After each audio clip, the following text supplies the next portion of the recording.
po tayo ngayon.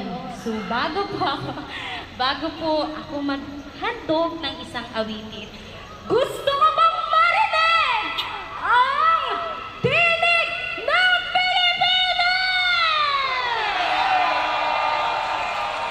Lumangin sa salamin upang makita ang ating kagandahan sa patikos ng mundo, sa kung ano lamang ang kaya ko.